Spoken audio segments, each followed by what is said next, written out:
What's up, guys? The thrash continues. Saturday morning, noon. I'm in the garage.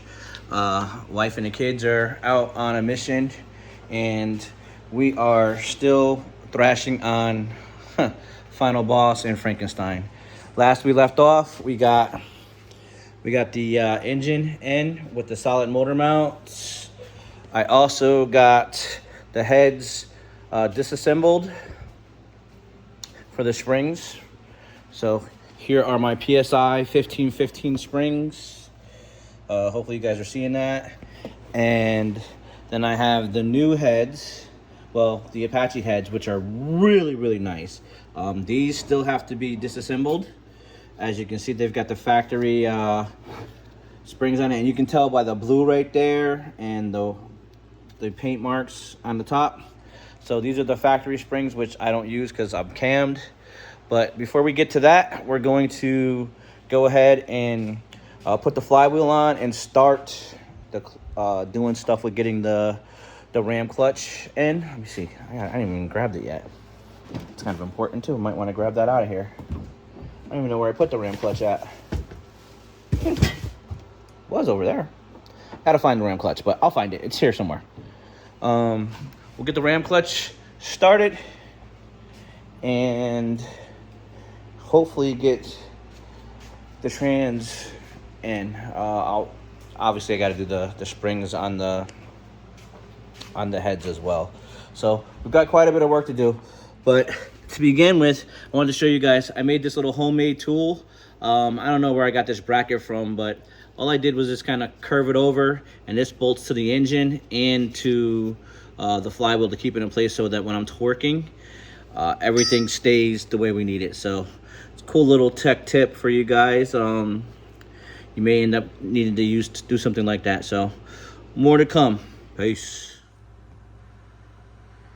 Hey guys, so I am still thrashing on Frankenstein, and as you can see, I have the ram clutch in, the twin disc clutch in the center metallic deal, and I'm having problems getting the G-force transmission in. It's not enough room, so I'm gonna try to lower the cradle a little bit and see if I can get it in that way. I need about 1/4 inch, so I'm hoping that if I lower the cradle and then I get it all situated, I'll be able to get it in. I'm gonna do that in the morning, so not dealing with that tonight. I've been fighting it all day and it's just not going my way, so we're gonna come back to this in the morning fresh, ready to go.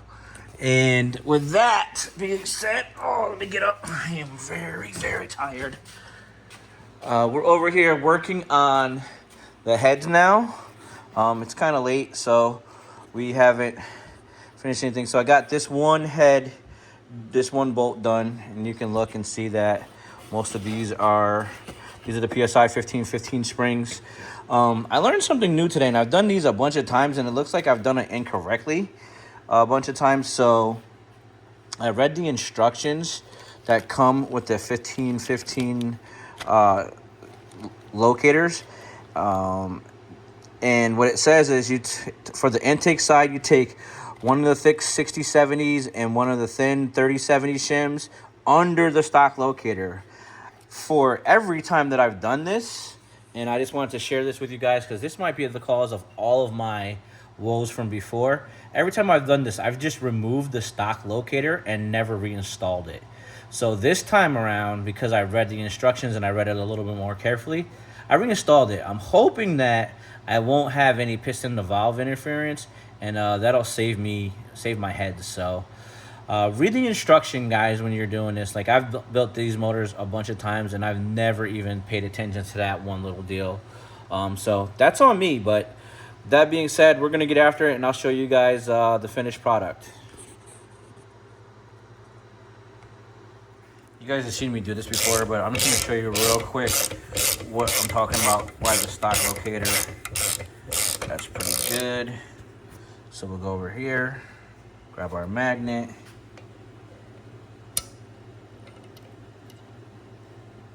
Both of them on the magnet. Set it aside. Aluminum's not magnetic.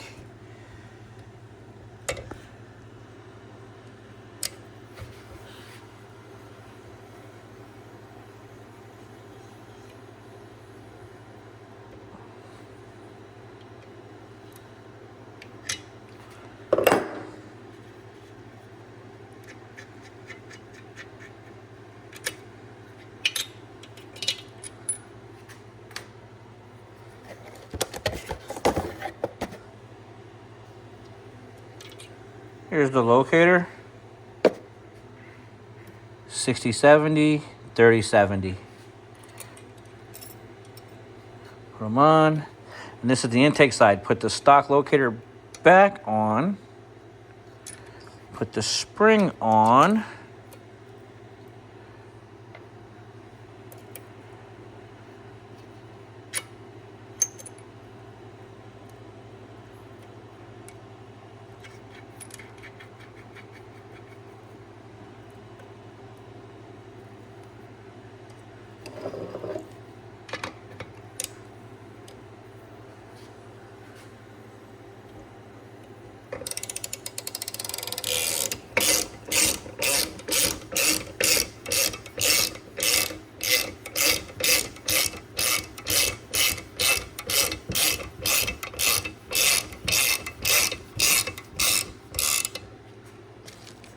One at a time, grab these guys.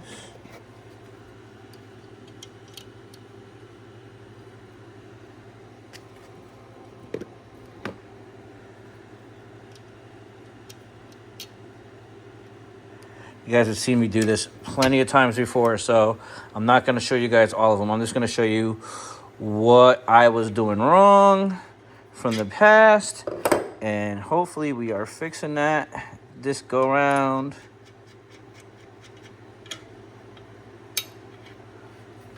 And that's it. So I've got 2 more on this intake side.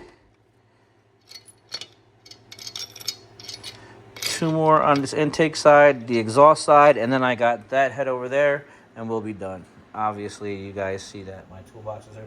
We got that head, and then we'll be done with that, and we'll be able to get it. Put this on the car, but we won't put it on the car until after we get the transmission in. So there's that. More to come. Stay tuned, guys. Well, guys, I finished them. You can see the shiny springs are on. They're on both sides. Probably can't see everything, but they're done. So the only thing I got left to do is to put the manifolds on, get them on the car and torqued, which obviously that's going to take a little bit of time, but we'll get the transmission in, and then we'll move to getting the heads on, and we'll go from there. More to come. What's up, YouTube? 3ProJ, and I'm back in the garage. It's day, I don't know what, but I got like 20 days. It's what, the 10th, so I got like 20 days before Rocky Mountain Race Week. And here's where I'm at so far. Heads assembled, exhaust manifolds on, or turbo manifolds on, helium stuff. Head assembled, manifold on. Transmission is in. Gotta connect the shifter. Interior is an absolute mess. Engine is in. Old wiring harness is out over on the floor over there. New wiring harness with the connections, the modifications right here for fuel tech. So you just disconnect here, plug it in, and fuel tech will start working. Had to modify the harness. I didn't do that. Dave at EFI Specialties did that for me. And just a whole lot of work to do still. So I'm not going to film everything. I'll just kind of bring the highlights to you guys. And we're going to get after it. I'm determined to make this deal, so we're going to get after it. We're going to work really hard to get after it, and hopefully everything will work out in our best interest. So follow along, and I appreciate all you guys for watching. More to come. All right, guys, it's been a little while, and as you can see, I got the interior back together. Transmission is completely bolted up. Transmission work, you hear that? Here it comes over the gears. There's reverse, first, second, third, fourth, fifth. It's hard to get it out of gear. It's face plated, and I can't use a clutch right now. So going to go ahead and hook up the Bangshift Billy and at least get it plumbed. I don't know if I'm gonna get it wired in or not, because that's gonna take a lot. And right now is the best time to do it, based on the fact that we don't have the heads on. As you can see, heads are definitely not on. So where I have to work, oh, and then I took the wiring off because I gotta hook up, like I already showed you guys, the modified wiring with preparing for fuel tech. I figured since it's apart and has to go back together, I might as well just do it right the first time and do it once. But here's a cool look at the billet motor mounts. They are a bear. To get the transmission lined up, once you have them in, you got to lower the cradle. I didn't show that on film, but it was a nightmare. But we got it. Inside here, if you look, we don't have a thermostat. We have the 797 Motorsport thermostat opening. I got the 180 in there right now. I'm going to have to loosen up the alternator so that I can run the wiring in to get that guy plugged in right there. Obviously I still have to put the radiator and the turbo stuff on and the heads and the intake.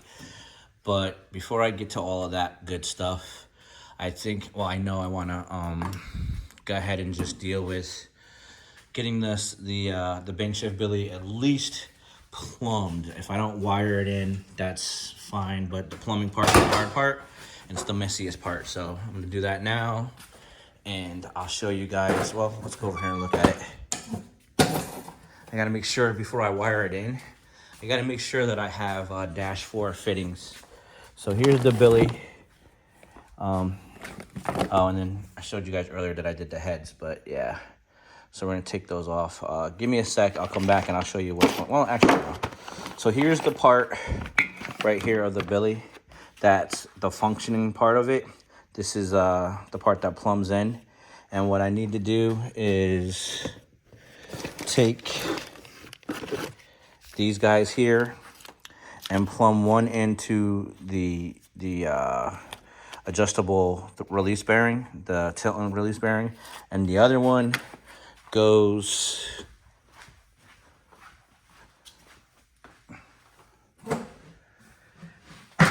you probably can't see it, but down here there is okay, you can see it moving.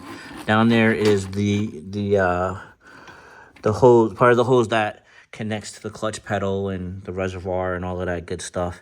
And I've gotta modify that to fit with the Billy. So I'm gonna put the Billy right there in that particular area, in that little corner. I'm gonna have a short hose for the Billy.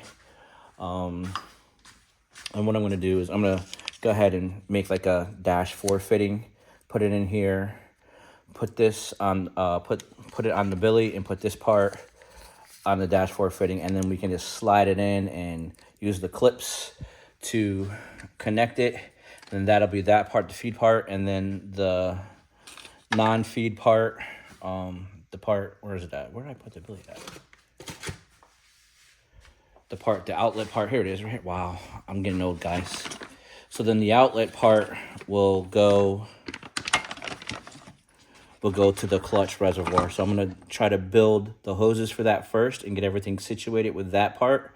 And then I don't want to make a mess twice. So I'm just gonna plumb the outlet part to the master, to the release bearing, and then the inlet part, I'll get that situated, and then I just gotta take it apart and plug it in, and boom, we should be good. So I'll get back with you guys here in a little bit after I make everything. All right, more to come. Okay, guys, if you look down in here, you'll see that there's no longer a grommet there, and that there's a braided AN fitting coming up to the Billy, and then going out to the clutch master. And there are 2 adapters. There's one on the inside of the car, which will go in here, and I'll show you guys. And there's one in the clutch master. And that's needed to make the Billy work with these cars. So if you look in there, let me see if I can zoom in for you guys real quick. Looking through. All right, right there, you should see, once I focus, that there is a AN fitting there, and it goes off to the right, what looks like. There's wires everywhere here because of all the add-ons. But let's get the camera to zoom in. There you go. So right there, that silver part is the actual clutch master where the reservoir connects and it drips down. And then there is I don't even know what it is. There's an adapter that goes up in there, and then it converts that to AN, which is the AN line. And then you'll see that the AN line kind of loops and goes up through and then through the firewall. And that's the way I had to do it to make it work. I'm gonna go ahead, let me zoom out just a smidge. I'm gonna go ahead and depress the clutch, and hopefully we will see that there's no leaking going on here. So see if I can do a good job of it. Goes straight to the floor. There's like no fluid in there, so we got to build that up for a while, but you can hear it. I can hear it anyway. And then you can see the switch right there that my clutch hit, and then that lets off. That's for the two-step. So you can kind of see how all this stuff works together. I still have to button everything back up. I still have to make sure that everything's going to be good. But for the most part, this guy is now has the new master cylinder, the new throwout bearing on it, the release bearing, the adjustable one. So if it doesn't grab where I want, I just got to kind of adjust it to make it so that it'll grab where I want, which is what we need. We've got the Billy plumbed. It's not wired in yet, which is why the car is still apart inside, because I got to run the wires through the firewall, and that takes some time. And then if you look, I didn't record, but the heads are sitting on. I got to put the head studs in there, and we'll get all that done. Then we can actually go ahead and wire in the new, well, it's not new, it's the actual original, the harness right here that I have sitting here. And I think I showed it already, but if I haven't, here it is. So these connections right here that I'm showing right here, these disconnect from the main harness and then plug into the fuel tech along with this guy. And Dave will do some extra wiring to make everything work, gas pedal wise and all that good stuff. And then we'll be able to run fuel tech standalone. It'll be where the radio is currently located.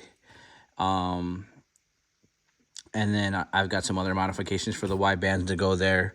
So we'll be able to run fuel tech standalone on this deal once Dave finishes the fuel tech wiring side of it, and we can make all that happen. It's not going to happen before Rocky Mountain Race Week. I was hoping it would, but it's not. But I'm not disappointed, because Dave has done so much for me down at EFI Specialties. So if you guys need any tuning for Mopars or imports or pretty much anything, Dave can do it. He tunes fuel tech, Diablo Sport with CMR software. He tunes HP tuners. He tunes Holly. Anything you guys need, Dave can get it done. And I can attest to that. I mean, Don's on Holly big 3, and he's running 8.6s, 8.7s in his daily driven 6.4. So I hope to be somewhere near there, but I'll turn mine down. I don't want to run that fast. Anyway, I'm obviously rambling on, so we're gonna call it on this one. 3-pedal J saying rev her up, dump the clutch, grab a gear, disappear. Peace.